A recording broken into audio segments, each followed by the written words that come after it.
जय हिंद सभी को। अभी मैं एक सज्जन से कुछ चर्चा कर रहा था, तो काफ़ी बड़े तौर पे उनसे मेरे विचार मिले, लेकिन एक उन्होंने ऐसी बात कही तो मैंने सोचा कि मैं आपसे शेयर करूं। हमारी बात चल रही थी रिलीजियस सेंटिमेंट्स को, और भी बहुत सारे टॉपिक्स थे उन पर हमारी चर्चा चल रही थी। तो कुछ विचार तो मेरे उनसे मिले, लेकिन कुछ नहीं भी मिले। तो मैं आपको बताता हूँ। उनका कहना यह था कि आज की जो जनरेशन है वो अपने रिलीजियस तौर को लेके बड़ी अलग है, यानी कि उनको चीज़ें नहीं मानना है और एडॉप्ट भी नहीं करना है। तो मैं कहीं ना कहीं उनसे असहमत रहा। अब वो क्यों रहा, उसकी वजह आप जानिए। होता क्या है कि आप जब तक उस चीज़ को नहीं करेंगे तब तक आपकी पीछे वाली जनरेशन नहीं करेगी। फॉर एग्जांपल हमारी जो पेरेंटल जनरेशन है, यानी कि जो हमारे माता पिता की जनरेशन है, तो मेरा सभी माता पिता से अनुरोध है। और अनुरोध ऐसा है कि जैसे आपने देखा होगा, हम नौ दुर्गा मनाते हैं, हम गणेश चतुर्थी मनाते हैं, हम दीपावली मनाते हैं, हम अलग अलग प्रकार के त्यौहार मनाते हैं।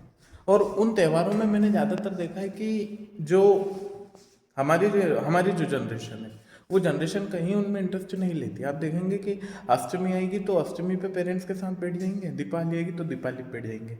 मेरा कहना पेरेंट्स से ये है कि आप किसी भी प्रकार से कोई भी रिचुअल्स मना रहे हो, चाहे वो आप दीपावली मनाओ, चाहे वो आप नवदुर्गा मनाओ, छोटी से छोटी, चाहे वो व्रत ही क्यों ना हो, और उसमें आप अपनी जो बच्चों वाली जनरेशन है उसको प्रमोट करें, उन बच्चों को बार बार डांटें और उन विधाओं के लिए उनको मनाएं।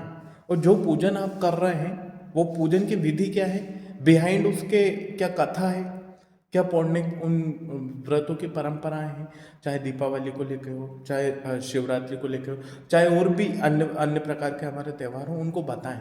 और ऐसा बार बार करें, अगेन एंड अगेन। जब आप ये चीज़ें करेंगे तो वो बच्चा जानेगा, और बच्चा जानेगा तो उस चीज़ को एडॉप्ट करेगा। कोई भी चीज़ को अगर आपको आगे बढ़ाना है तो वो आपको अपने से अपने बच्चों में ट्रांसफ़र करनी होगी, क्योंकि वो चीज़ अगर आप मना रहे हैं तो बच्चों में जब तक ट्रांसफ़र नहीं होगी तो वो कैसे मनाएगा। तो मेरा सीधा सा कहने का मतलब ये था कि आप जो चीज़ मना रहे हैं वो अपने बच्चों को ट्रांसफ़र करें, तभी वो बच्चे मनाएंगे।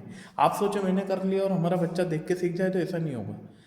अगर आपको अपने रिचुअल्स को जिंदा रखना है तो अपनी अगली जो जनरेशन है उसको ट्रांसफ़र करना पड़ेगा। और अगेन एंड अगेन जब आप वो चीज़ करेंगे तो बच्चे भी उसको एडोप्ट करने के लिए तैयार रहेंगे। तो सीधा सा मेरा मतलब ये था। मैं कहीं ना कहीं उनसे असहमत हुआ, इसलिए मैंने सोचा कि क्यों नहीं अपने जो विचार हैं वो मैं रखूं, और आगे के लिए देखते रहिए इसी प्रकार से। जय हिंद, जय भारत, धन्यवाद।